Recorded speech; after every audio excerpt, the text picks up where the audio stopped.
The divine origin and the curse.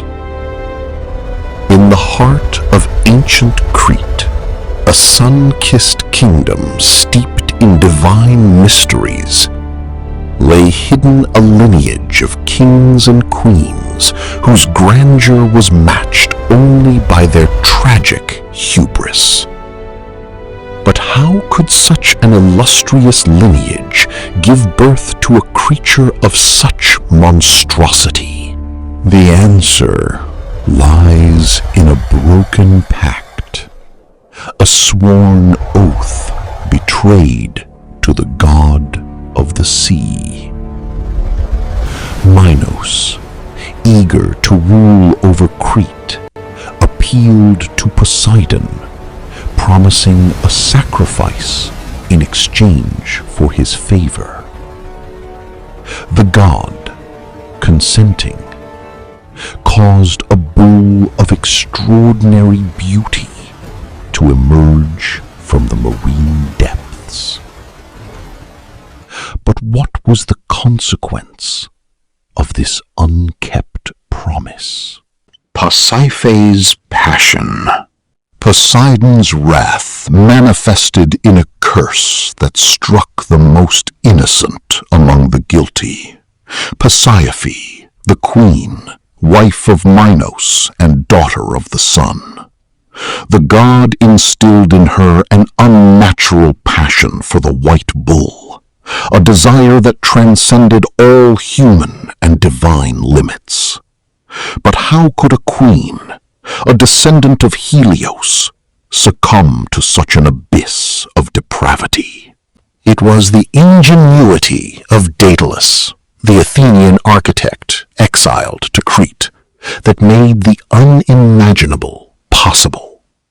At Pasiphae's request, he built a wooden cow in which Pasiphae entered, so realistic that it deceived the divine bull. From this unnatural union, the biform offspring, the Minotaur, was born. But what name was given to him, and what did it reveal about his true nature? The birth of Asterion. Pseudo-Apollodorus's library, a systematic source of Greek mythology, reveals the name and nature of this creature. The primary text states, Asterius dying childless, Minos wished to reign over Crete, but was prevented. He said that he had received the kingdom from the gods, and to prove it, he said that whatever he asked in prayer would come true. And sacrificing to Poseidon, he prayed that a bull might emerge from the depths, promising to sacrifice it. Poseidon sent him a magnificent bull, and Minos obtained the kingdom, but sent the bull among his herds and sacrificed another. Poseidon, angered, made the bull wild and caused Pasiphae to conceive a passion for it. She gave birth to Asterius, called the Minotaur. He had the face of a bull, but the rest of his body human. Minos, following certain oracles, shut him up in the Labyrinth and had him guarded. The Labyrinth was a construction designed by Daedalus, which with its winding turns caused anyone who entered it never to find their way out. The name Asterion, meaning Starry One, reveals an ontological paradox, a luminous and divine nature imprisoned in a bestial body and an underground space. But how was it possible to contain such an abomination, and what structure was conceived to conceal this royal shame?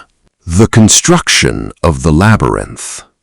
To conceal his shame and contain the Minotaur's monstrosity, Minos commissioned Daedalus to create an unprecedented work, a prison from which no one could ever escape. Ovid's Metamorphoses describe this construction with vivid precision. The primary text states, "But the disgrace of his lineage grew, an unheard-of monster, biform, to denounce the unholy adultery of his mother. Minos decided to remove that dishonor from his house and to confine it in the blind recesses of an unfathomable building. Daedalus, most famous for his talent as a builder, executed the work, making the reference points uncertain and deceiving the eye with the tortuosity of the different passages. Thus, Daedalus scattered that labyrinth of roads with deceptions, to the point that even he, so intricate was that dwelling, struggled to find his way out. Here, the half-man, half-bull monster was confined, who, after having fed twice on Athenian youths, chosen by lot every 9 years, was killed the third time by Theseus with the help of Minos' daughter. By rewinding her thread, he gained the exit that no one had ever found before. The Labyrinth, an unfathomable building, became the Minotaur's dwelling, a place where human reason attempted to contain the monstrous irrational. But this prison was not only for the monster. It also concealed a bloody tribute imposed on Athens. What was the reason for this cruel tribute, and who were its innocent victims? The Athenian tribute. Athens, defeated by Minos in a war, was forced to pay a heavy price for the death of Androgeus, son of the Cretan king. Every 9 years, 7 Athenian youths and 7 maidens were sent to Crete as food for the Minotaur. Catullus's Carmen 64 describes the despair of this offering. The primary text states, "For they say that once, compelled to pay the penalty for the death of Androgeus, Athens was accustomed to give as food to the young Minotaur the flower of youths and the beauty of virgins. Since the small city was tormented by these evils, Theseus chose to offer his own body for Athens, rather than such lifeless deaths be brought to Crete." The Athenian tribute was not merely an act of submission, but a blood ritual that fueled monstrosity. Athens' despair grew until a hero decided to put an end to this barbarity. Who was this hero, and what was his plan to defeat the Minotaur and free his city from Cretan tyranny? The arrival of Theseus and Ariadne's help. The hero destined to break the chain of terror was Theseus, son of King Aegeus of Athens. Driven by indomitable courage and the will to save his people, he volunteered for the tribute. But the undertaking was desperate. How could he defeat the monster, and above all, find his way out of the inextricable labyrinth? What unexpected help would he receive? It was Ariadne, the daughter of Minos, who fell madly in love with Theseus and offered him the only hope of salvation. In an act of betrayal towards her father and her lineage, she provided him with a ball of thread, the famous thread of Ariadne, which would allow him to find his way out. But how did the epic clash between the hero and the beast unfold in the heart of the labyrinth? The fight in the labyrinth. In the oppressive darkness of the labyrinth, where the air was thick with terror and the echo of footsteps was lost in a tangle of corridors, Theseus confronted the Minotaur. Catullus's Carmen 64 describes the ferocity of the fight and the hero's victory. The primary text states, "Thus, as soon as he reached the lofty dwellings of the king, and the royal maiden saw him with longing eye, with what fire did her heart burn deeply, when she saw the youth seek the prize of the struggle.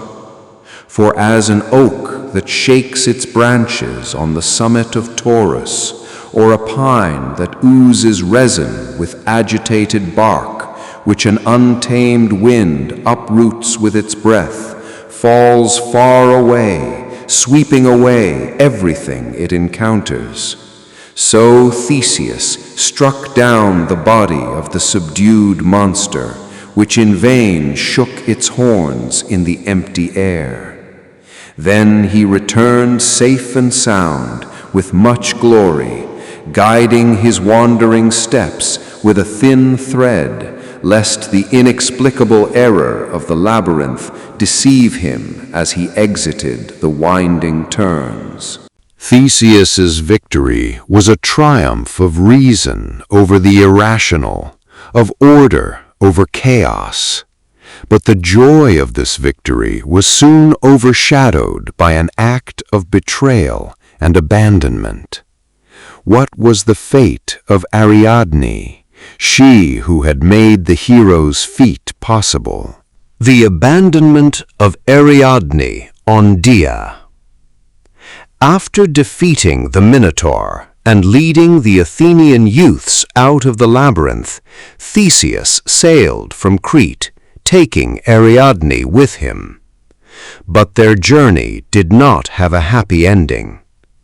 Homer's Odyssey and Ovid's Metamorphoses tell us the tragic fate of the princess. The primary text states, "And Phaedra I saw, and Procris, and fair Ariadne, daughter of Minos of evil counsel, whom Theseus once was bearing from Crete to the land of sacred Athens, but he had no joy of her, for ere that Artemis slew her in the island of Dia, because of the witness of Dionysus. Then he carried off the maiden and set sail for Dia, where he mercilessly abandoned his companion along the shore. In that desolation, to her who wept, Liber came to her aid with his embrace, and to immortalize her in a constellation, he took her diadem from her forehead and hurled it into the sky.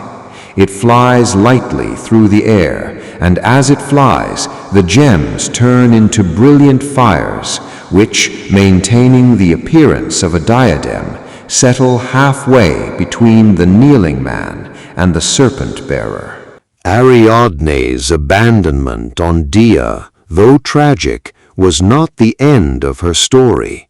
It was Dionysus, the god of wine and ecstasy, who found her and made her his wife, elevating her to immortality. Thus, the myth of the Minotaur concludes with a cycle of betrayal, heroism, and divine redemption, leaving a legacy of symbols and meanings that continue to resonate in human culture. But what are the academic interpretations that have sought to decode these symbols and meanings over the centuries? We'd love to know which country you're watching from. Let us know in the comments. If you like the video, give it a like, subscribe to the channel, and let us know if there's any myth you'd like us to explore further.